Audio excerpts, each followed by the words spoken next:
In front of a huge crowd that had gathered on the 28th of February 1946 inside the city of Budapest, a firing squad stood armed with their rifles, pointed at their target.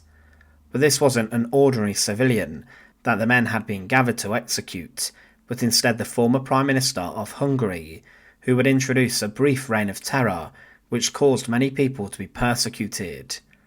At the end of World War II, there were many Hungarian politicians who were taken to their executions, having been condemned for betraying the population and for being traitors. For example, another former Prime Minister, Ferenc Szalasi, was executed in the same spot in front of the Academy of Music in Budapest, where he was hanged on a post alongside many former members of his government.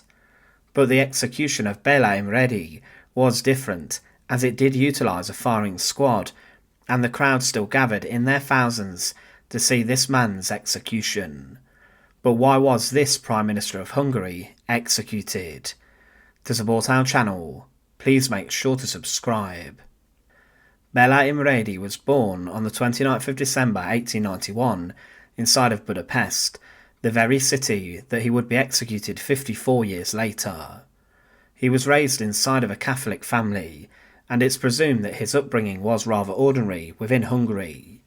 He dreamed of working in law, and he went to university to study, but then he began to work for the Hungarian Ministry of Finance and for the government. Instead of being a lawyer, he switched his profession to become an economist, who would work for the Treasury, and he continued to rise through the various circles which centred around wealth and money. He was in 1928 made the director of the Hungarian National Bank, and in this position he was seen as one of the leading economists inside of the country, and he had an important role in overseeing the nation's finances and had a huge amount of responsibility. But then in 1932 he rose into a governmental position, and he became the Minister of Finance under the Prime Minister of the time, Gyula Gombos.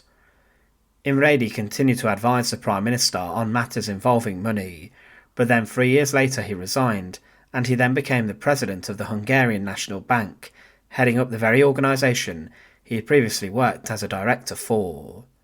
Imredi was someone who would not stop when he reached the top of one organisation. He was constantly searching for more wealth, power and influence, and this would take him to the very top.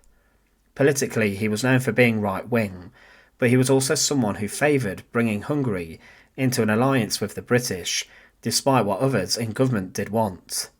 He thought the British could offer the Hungarian nation a significant amount with regards to trade and diplomacy, and he had been an admirer of the British Empire for some time. He then became in government the Minister of Economic Coordination, but at this time the political situation in Hungary was rather unstable.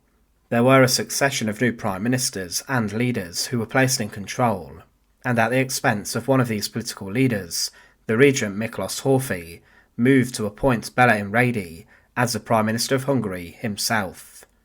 Imredi must have been delighted, as he was now in control of running the nation, but he would not be in power for long, lasting less than a year.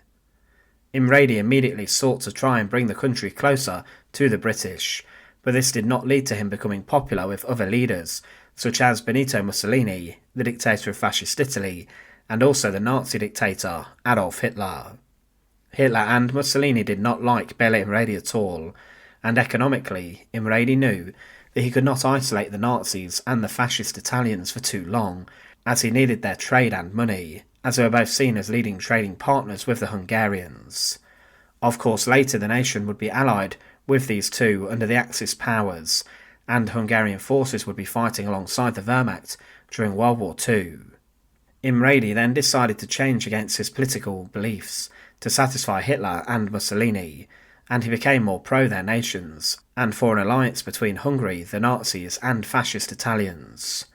But the two dictators saw through this, despite his efforts to bring in right-wing policies to the government. Imredi established a movement of Hungarian life, and he wanted to get rid of any of his rivals and threats from government and politics, and he did round up a number of prominent fascists, and he applied pressure onto those who would be targeted for persecution for their political and also religious beliefs and heritage. He tried to bring Hungary in line with the Nazis quickly, and wanted to establish a totalitarian state, and with this he brought in new laws and policies to limit the power of freedom of speech, and he also brought in laws against freedom of the press. Also introduced were new laws which were anti-Semitic, and this initially caused Jewish people inside of Hungary to lose money and have financial restrictions placed upon them, and they began to suffer because of Bela Imredi's rules.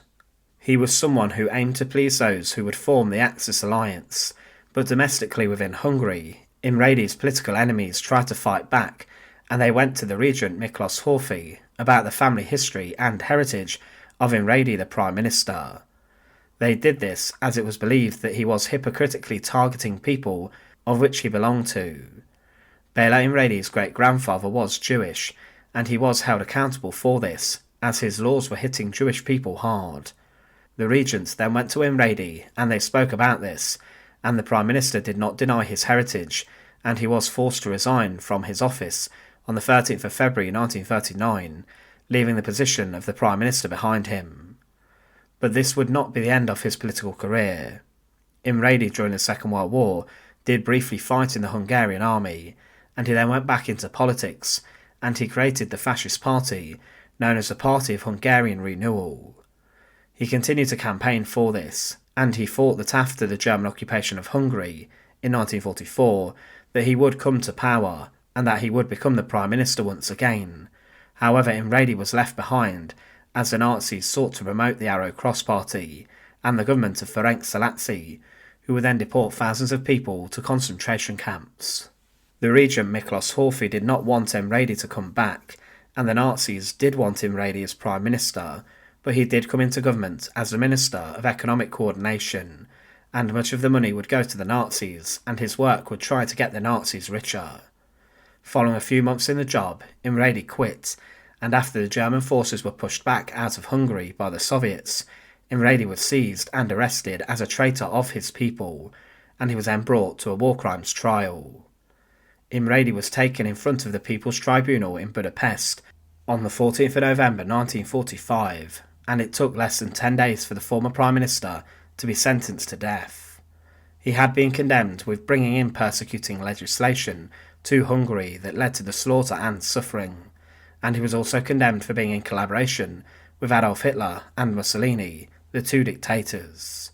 He was to be executed on the 28th of February 1946, and was brought out from his prison cell to the Academy of Music in Budapest, where many notorious Hungarian politicians would be executed. There were many execution poles or posts placed here, where many were condemned upon, but Bela Imredi was not hanged. He was to be shot by a firing squad. It's not known if this execution was performed in this way, because he was a former soldier, who wanted to be shot in this way rather than to be hanged like a criminal. Imredi was brought out in front of the crowd of thousands, and he was led out to the collection of sandbags, which had been stacked up by a wall to prevent the ricochets from the bullets of the firing squad. There were also a number of policemen who were there to keep an eye on the crowd, stood off to the side, witnessing, and the executioners were armed with their rifles.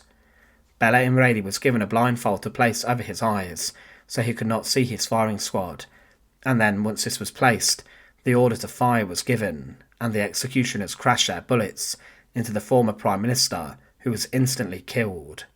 Bela Imredi was a ruthless politician who rose to the position of the Prime Minister of Hungary, and he would realise that he needed to ally his nation with Hitler and Mussolini, and to do this he brought in persecuting laws similar to what were inside of Nazi Germany.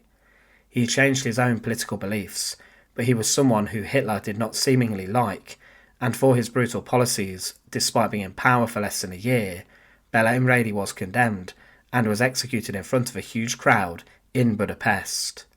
Thanks for watching.